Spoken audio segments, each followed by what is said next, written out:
Hi అండి, నమస్తే. ఎలా ఉన్నారు అందరూ బాగుండాలని, ఆరోగ్యంగా ఉండాలని మనస్ఫూర్తిగా కోరుకుంటూ ఈరోజు వీడియో అయితే స్టార్ట్ చేస్తున్నాను. ఈరోజు వీడియోలో నవారా రైస్తో దోసపిండి ఎలా ప్రిపేర్ చేసుకోవాలో చూపిస్తున్నాను. ఈ దోసపిండితో ఇడ్లీలు, దోశలు, అలానే ఉత్తప్పం కూడా వేసుకున్నాను. ఇవి పక్కా కొలతలతో చూపిస్తున్నాను, చూసేసేయండి. అలానే ఫస్ట్ టైం మన ఛానల్ చూస్తున్నట్లయితే సబ్స్క్రైబ్ చేయండి, లైక్ చేయండి, మీ ఫ్రెండ్స్కి షేర్ చేయండి. మన ఛానల్లో హెల్తీ ఫుడ్, వెయిట్ లాస్కి కావాల్సిన హెల్తీ ఫుడ్ కూడా ఉంటుంది, ఒకసారి చెక్ చేయండి. వీడియోలోకి వెళ్ళిపోదాం పదండి. ఈ నవారా రైస్ అయితే నేను రైతు బజార్లో తీసుకుంటాను. ఇలా ప్రతి నెల 5 కిలోల రైస్ తెచ్చుకుంటాను. నేను ఒక 5 మంత్స్ నుంచి ఈ రైసే వాడుతున్నాను టిఫిన్లకి. ఈ రైస్ని 3 కప్పులు తీసుకున్నాను. నవారా రైస్ని 1 కప్పు ఉప్పుడు బియ్యం తీసుకున్నాను. అలానే ఇడ్లీ రైస్ అని కూడా అంటారు. 3 కప్పులు నవారా రైసు, 1 కప్పు ఉప్పుడు బియ్యం, ఇవి అన్నీ కలిపితే 4 కప్పులు అయినాయి కదా. దీనికి 1 కప్పు మినపప్పు తీసుకున్నాను. వీటిని బాగా కలిపేసుకొని వీటిలో ఏమైనా ఉంటే చెరిగేసి వేరేసుకొని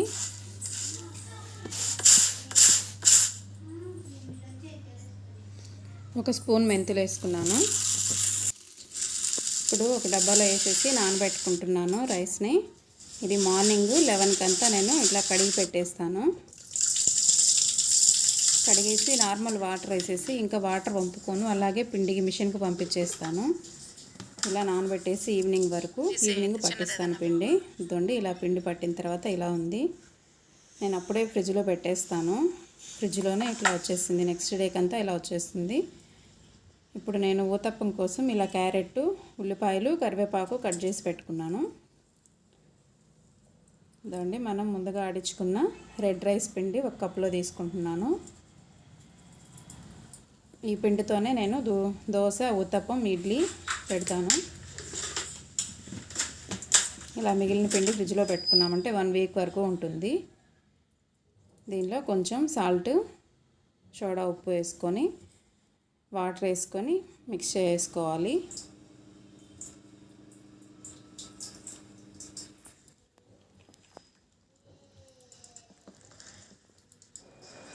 ఇలా కలిపేసుకోవాలి ఉండలు లేకుండా. ఇప్పుడు ఆయిల్ పూసుకొని ఇడ్లీ గిన్నెలకి ఇప్పుడు ఇడ్లీలు వేసేసుకుంటున్నాను.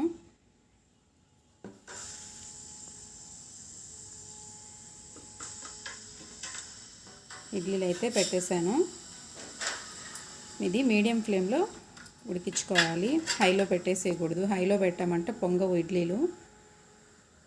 ఇలా మీడియం ఫ్లేమ్లో పెట్టి ఒక 10 మినిట్స్ అలా ఉడికిపోతాయి. 10 మినిట్స్ అంతా.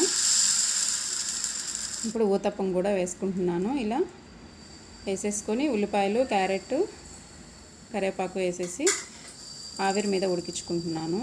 నేను ఆయిల్ తక్కువ వేసుకున్నాను. ఫ్రై అయిపోయాక ఇలా టర్న్ చేసేసుకొని కొంచెం ఫ్రై చేసుకుంటున్నాను.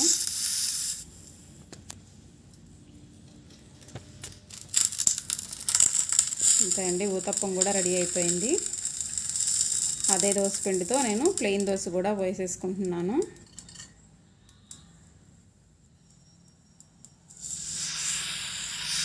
ఈ రైస్ మన హెల్త్కి చాలా మంచిది. ఈ రైస్ 100 గ్రాములు తీసుకున్నామంటే దీనిలో 356 క్యాలరీలు ఉంటాయి. అలానే కార్బోహైడ్రేట్స్ అయితే 75.5 ఉంటాయి. ప్రోటీన్ 9 గ్రామ్స్ ఉంటుంది. ఫ్యాట్ 3 గ్రామ్స్ ఉంటుంది. అలానే ఫైబర్ 11 ఉంటుంది.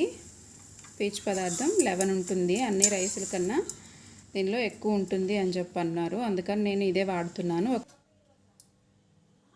5 మంత్స్ నుంచి వాడుతున్నానండి. 5 మంత్స్ నుంచి వాడాక నేను ఇప్పుడు పెడుతున్నాను. మా పిల్లలు కూడా బాగా తింటారు. ఇదండి, ఇడ్లీలు చూసారు కదా. ఇడ్లీలు కూడా బాగా పొంగి టేస్ట్ బాగుంటాయి. ఇలా చట్నీతో కానీ సాంబార్తో కానీ దేంతో అయినా బాగుంటుంది. ఒకసారి ట్రై చేయండి. రైస్ తినడం కష్టం, కానీ ఇలా అయితే ఎవరైనా తినేస్తారు ఈజీగా. ఓకే అండి, ఈ వీడియో ఇంతటితో అయితే ఎండ్ చేసేస్తున్నాను. వీడియో నచ్చినట్లయితే లైక్ చేయండి, అలానే సబ్స్క్రైబ్ చేసుకోండి. కొత్తగా వచ్చిన వాళ్ళైతే ఒకసారి ఛానల్లోకి వెళ్ళి చూసేసేయండి. వీడియో ఎలా ఉందో కామెంట్ సెక్షన్లో కామెంట్ చేయండి. మీ ఫ్రెండ్స్కి కూడా షేర్ చేయండి. Thanks for watching.